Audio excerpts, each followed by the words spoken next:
the new 2024 state baseball champions. How does that sound there, Gerard? I mean, it's been a couple years since you've been doing that, but what a Yeah, great weekend.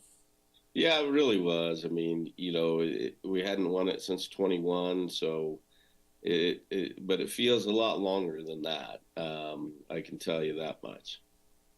Well, I tell you what, you look back, it could be better, but you go back to the last 20 years, okay, and it's that La Cueva's won, state championship, 12 of the last 20 years, okay, or plus or minus those years, but 20 years. And then you look at the other schools that won, it's been Carlsbad, El Dorado, and Rio Rancho. So it's a remarkable feat for La Cueva to really seem like almost every other year you win a state championship.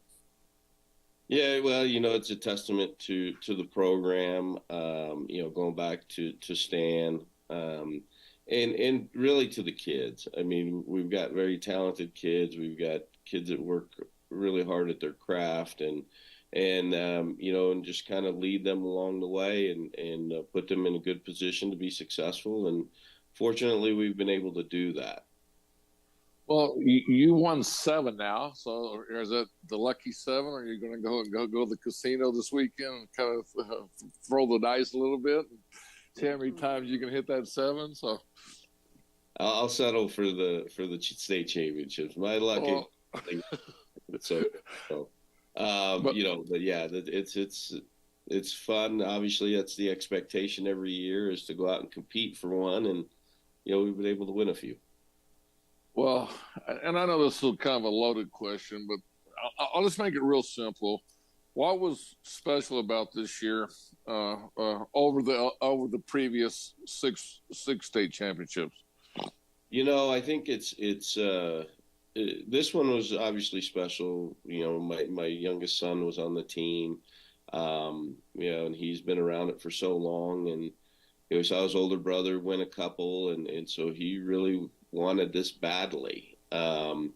And we were able to pull it out. He didn't have the greatest game Saturday night, and he hits into two double plays. So he would have worn this for a long time, but his teammates picked him up. And the other thing that stands out with this group, two other things I'll mention is, they played together. The core group of these played together. Jackson Hicks and Luke Ryder, Connor Bauman, Garrick, Trevor Johnson, even Braden Liker. Ramon Martinez. Yeah, I think those guys, they played together since they were like 8 years old. Well, this dream was like since this is not just like let's go to high school and go to La Cueva. This thing has been built over many years. Right. Yeah. This didn't start when they set foot on campus as ninth graders. So, they've been around the program a bunch. They used to we used to hit in the cages here when they were younger and practice a little bit here, and they came to games all the time. And so they grew up around the program pretty much, and so it was really special for them to see that.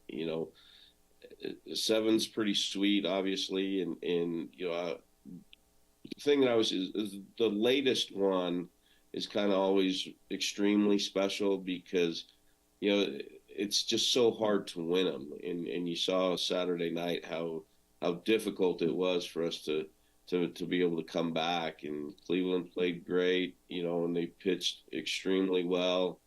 Unfortunately, a few pitches for their side, that a few pitches got away there at the end. Fortunate for us, but yeah, tough day on their side. It was really tough for us to score anything, obviously, up until that point. So, Well, I was concerned. We said it.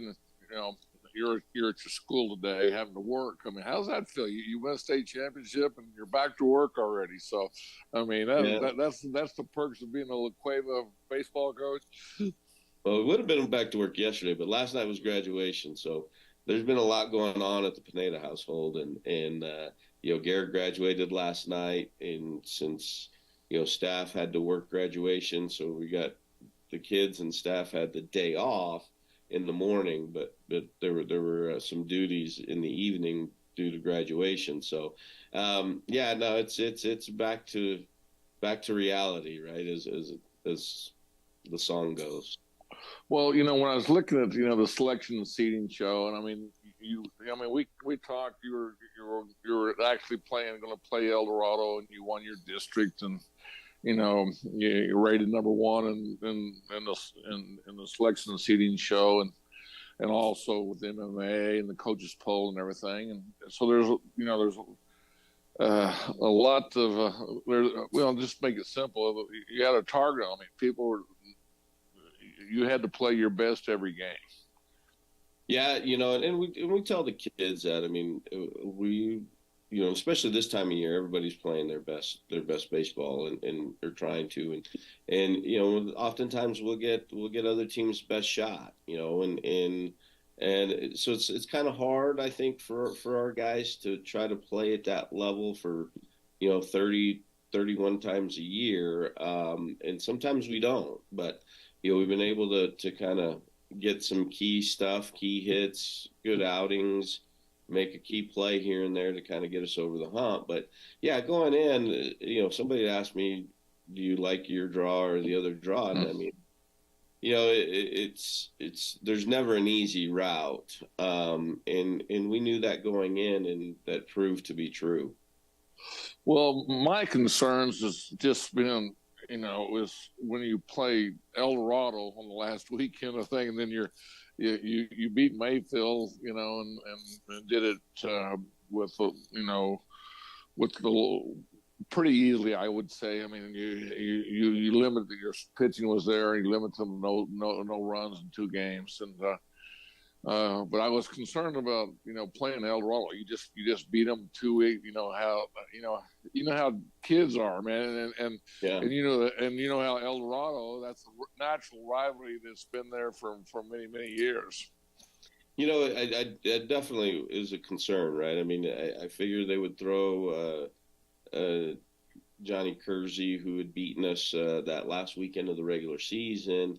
Right, and he'd done a number on us. Yeah, there was definitely some concern.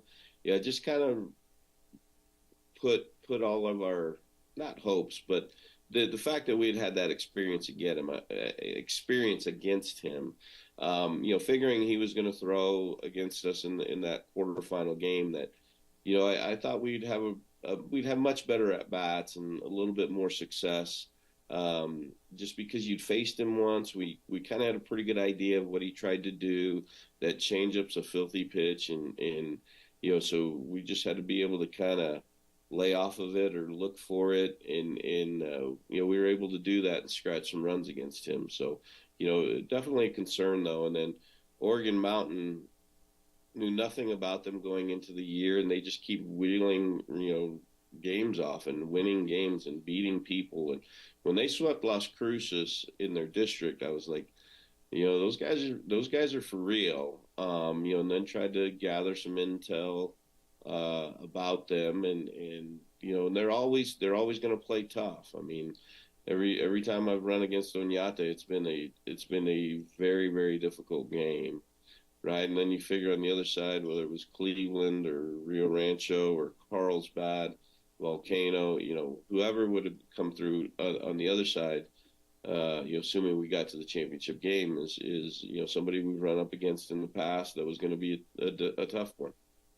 I'll tell you what, we're going to go to Evergard Roofing top 10 plays of the week, and then we'll come back and talk more La Cueva baseball.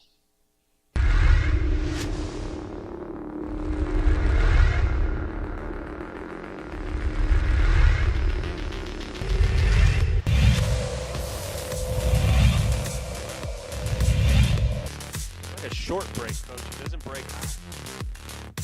Dash cuts it. That one. It's popped up towards left field. And that one is gone. J.J. Utash. J.J. Utash says, we're not done.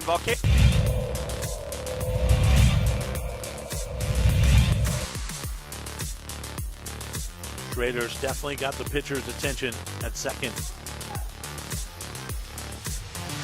Want to limit that lead for him there.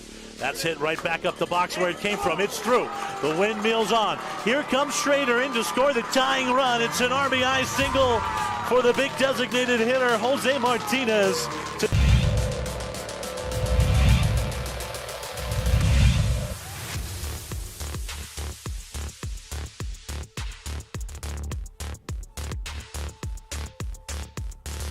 There goes Madrid in lane 4. He's got Gomez in lane 3 right behind him. And check out lane 8. Here goes Jaron Johnson from Dulce. Down goes Madrid on the final hurdle. We're going to have to go to the tape. It looks like Johnson.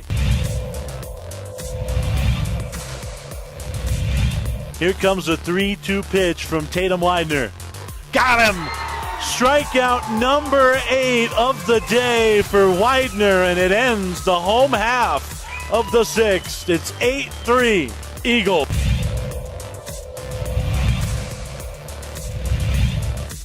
Your fastest qualifiers at 53.3. Final exchange. It's going to come down to the final leg. It's Tatum in lane 3. Keep an eye on lane 7 and Loving pulling ahead. And it looks like Loving.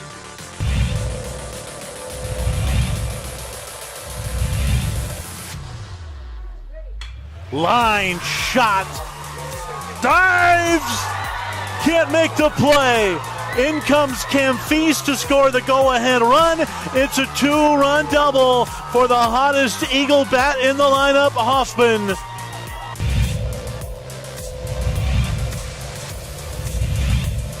Not a good exchange there for Logan. They dropped the baton. That's your favorite there. Now, let's watch Oak Grove in lane 4. Them and Legacy running side by side, lanes 4 and 5. Legacy in lane 5, Oak Grove in lane 4. It's Legacy pulling ahead over the last 100 meters. And Legacy Academy, your state champions.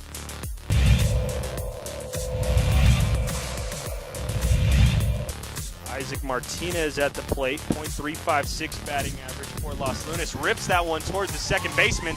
Catch is made. The throw to first base. They get J.J. Utash, so it's a double play for Volcano Vista.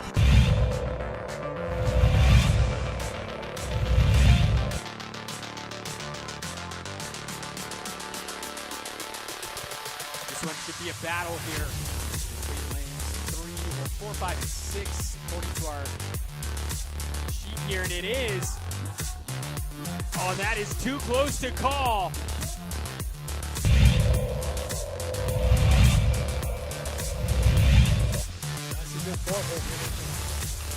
Ooh, nice cut for Massey. And that is going to be the third home run of the day for Volcano Vista. It's a 2-run bomb for the catcher Noah Massey. And that makes the score 10-0 here in the bottom of the 4th.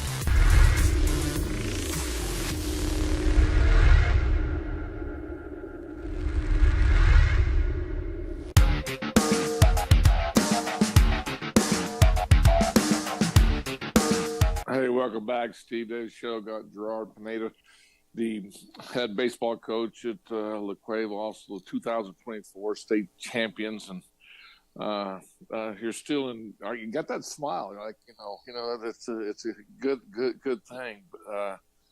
Nice to hear, yeah. You play El Dorado and you beat them, and then the day before Oregon Mountain, impressive. They win. I watched that game, and the pitcher was real, and I just this time of year. When it comes down to a 3-game, and what little I don't want to speak for you, but what I observe is really, how do you, who has the best pitchers all the way through and can conserve their best pitchers and be ready for the next game. I just thought that this was a good thing for you. They threw their best pitcher, they win, and they might come up a little bit flat the next night. Yeah, watching that game against Sandia, that lefty was pretty darn good. So if we struggled with the lefty in the championship game, so if they have that lefty, it definitely could have been something different. And and I've said for all the years that it just comes into matchups. I mean, if you face the wrong guy on the wrong day, you could get beat. I mean, there's plenty of pitchers out there that had really good, high quality stuff that couldn't beat anybody on any given day, and we were able to get a little bit better than the guy who was on the mound and come out ahead on 3 days. And then Oregon Mountain was no different, because the guy they threw against us, we knew was going to be pretty tough too. So yeah, it's kind of pick your poison almost when you get to that stage. Well, I'll tell you, the weather, actually, I just thought about it. Thursdays, the weather was, for the early games was probably a little bit, a lot of rain and overcast and a little bit of wind. But the night game was actually, pretty enjoyable game. And then Friday and Saturday, I don't think you could get any better weather than what you got. Yeah, usually there's one bad day, and right. And this year, I don't know if it was our game Thursday. I thought was very comfortable. I didn't see anything with the elements there, and Friday was absolutely beautiful. But Saturday, man, that 15 minutes or so in the first inning was just so odd. Bill Gracie, turned to me and got me to look behind the stadium to the west, and there's some dark clouds, and it just looked ugly. I think right before first pitch, it was after the anthem, when we're walking back into the dugout. And then in the bottom of the first, when that wind kicks up and it starts to rain, and if that ball, our first run, was a bit fluky, in the fact that that ball probably goes foul if that wind's not howling, and it just dumps it in there in that Bermuda Triangle, and we're fortunate to get that first run that way. Well, I tell you what, the fans were great. I mean, they supported. It was a packed house on Saturday night. It's neat to see all this, both teams. I mean, both teams came out, but it's also neat to see all the people, the little Quavo in the past that would come out and watch the game. It was like a big event, and you had to be proud of that. Yeah, it was so cool to see so many former players and parents, of the former players that went out to watch that. And I think, gosh, if I understand Isotopes were in town, so it would have been impossible to play there. But I'd really like to be able to get back to Isotopes Park for some of those, because I can only imagine that crowd with the overflow that were down the line. If you stick them all in seats in that stadium bowl, at a lower bowl at Isotopes Park, I mean, that would have been some impressive crowds. When we played Rio Rancho in 10, and then the El Dorado game in 14, I think in Volcano in 11, it was awesome because they actually had to open up a few more sections to get everybody in. So, just an electric atmosphere, and UNM did a really good job in hosting that, and it was a fun place to play, and to see all those people above the dugouts and everything else, it was electric to be in that situation, and they were loud too. So Aaron's got some plays here. We, and I don't know if you can see them or not where you're at, but we're going to run them, and here we go. If you want to speak on anything, and please do. Okay. Let's see, that screen's it. Now Martinez and Vasquez are ready. Here's the pitch.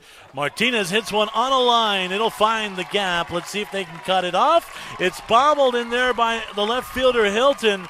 Martinez is into second base easily. Yeah, he did that all year, those 2-out hits. And then here's the one. Yeah, this one doesn't – there's no way that's fair if that wind's not blowing. So you had the gods on your side on that play right there, huh? The baseball gods helped us out there. So, yeah, this is a good base hit to get there off, Jackson Hicks. And, yeah, this is the one usually all year. I mean, and even historically, we're able to come through in that situation. But, that's the inning we get bases loaded and don't score. Which is unusual. Usually you get timely hits, Yeah. and you're probably thinking, is that going to be one of those nights as the innings went long, huh? Right. Some point I'm thinking we're going to crack through, and we just weren't able to crack through. But what a job by Dylan Blanker. I mean, that kid to be a sophomore, and man, those first couple innings, I figured that we were probably going to be able to get, real good outing from him. And then the pick play at second, that's something that we've had for a long time and haven't used it a whole lot, but came in extremely handy, because if they score there in the top of the seventh, man, that's going to be tough. And then TJ comes in and he runs a pick play, gets 2 punch outs to put us in a situation where it's still 2-1. Yeah, and then this inning was just unbelievable. Braden Reynolds really didn't swing it all that well, in my opinion, this tournament. But after Ramon grounds out in the top of the seventh, and then he keeps his calm, not trying to do too much, not trying to hit a home run, gets that tying run on base, and then from there it just kind of was a very, very unusual game. I don't know that I've ever won a game quite like that. Well, the main thing is you won. Yeah. So that's the bottom line to it. Yeah, I'd rather win that way than get beat any other way. So, we'll take it. Well, then we got Sebastian in your interview coming up, and here you are getting your seventh gold medal there. So, do you have them stacked up on your wall now, or do you have to make a new panel for it, or build a new wall, or build an extension to the house? They're somewhere. I mean, I to be honest, I can't tell you exactly where. I probably should be a little bit more cognizant of where they are. It's just, I mean, I love coaching, and obviously winning is fun. But I really delve into the process, and I'm not about accolades, and the kids earned it. I just was the name listed as coach. Well, I tell you, I mean, it's a great thing. And then now here's your interview right here with Sebastian. It's number 12 for the Bears. Come on in, Coach. Well, take us through this. Let's start at the beginning, Coach. I mean, you leave them loaded in the first. You leave them loaded in the third. What are you starting to think as Vasquez just keeps working out of trouble? Yeah, he kept wiggling his way out, and we kind of feel like he would do that. I think historically we've had a little trouble with lefties, and Shane knows that, and I'm sure that's why he went with that starter. That changeup did a heck of a job. I'd seen that kid pitch earlier in the year, and that changeup was something that in the back of my mind I knew would give us a little bit of fits. The two teams that have been the best defensively, especially on the infield, they were here today, and both teams showed it again today, right? You wrap into 2 double plays there. It had to start looking pretty bleak. Yeah, it's one of those things, when you squander chances like that, you never know how many more chances you're going to get. So you really want to capitalize, and usually we've been able to do that early in games, and they just showed a lot of mettle and were able to show that toughness to come back the way they did. Coach, you've been able to usher 2 boys through this program now, through a lot of championships. I know how much that means to you. Talk about.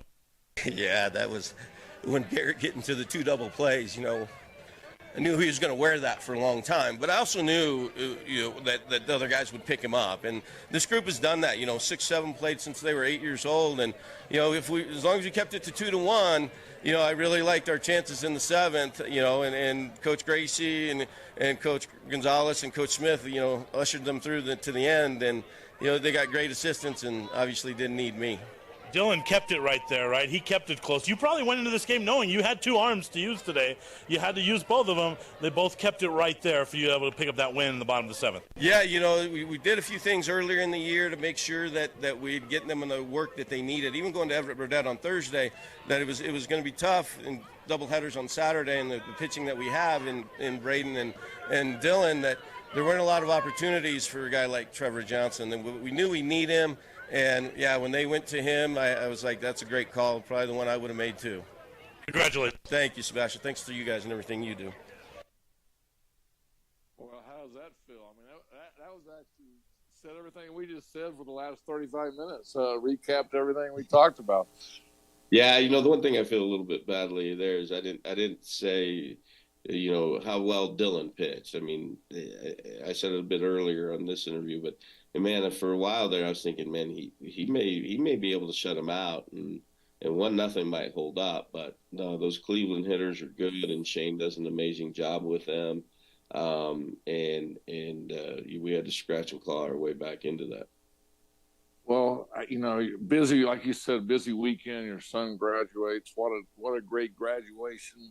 Great, enjoy in the house and everything. It couldn't have been, from my standpoint, couldn't have happened to any better person to have that feeling that this weekend. So that's because I was, you always have. I was rooting for you. I was on. I try to be down the middle, but.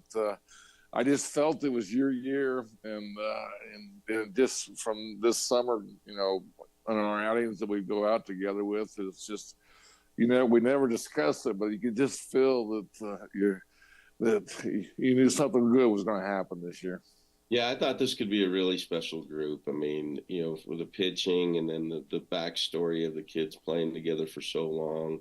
I really felt confident about this group.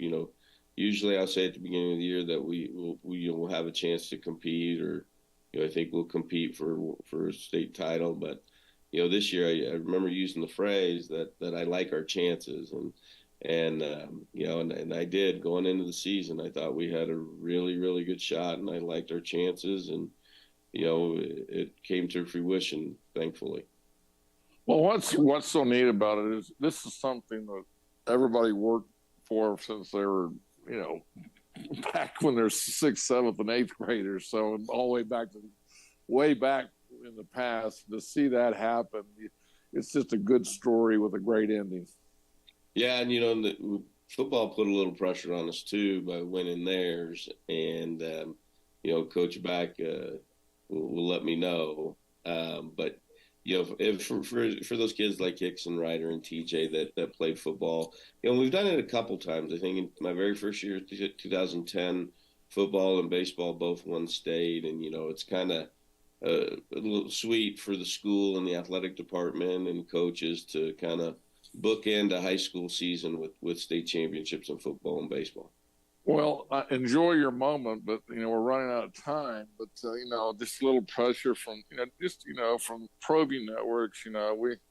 How about back to back? You haven't done that, so I mean, is that something that you're going to put on the bulletin board for next year? That I haven't accomplished this, and there'd be something really nice to say I won back-to-back state champion, or we have to wait another 3 years before we have the same interview? Well, as the kids say, run it back, but I'm not throwing that out there just yet. I think with the pitching we got coming back, and we got some key places to replace some guys, but having that pitching is a good place to start. I'll say we might have a chance. So well, I tell you what, it's a little Baltimore deal that that Proview's put a little pressure on you, and you got to live up to the expectations if you want us to be out there producing those games for you. Well, I'll get back to you in next May. How's that? Hey, that's great. Hey, Gerard. Hey, thanks for coming on, and again, congratulations, and I'll see you soon. I hope so. I hope so. And thanks for all you do, Steve. It's amazing what you do to get the kids exposure, and your people there, Aaron and Jason, everybody. So thanks for what you guys do. All right. Have a great summer. How's that? Sounds good. You too.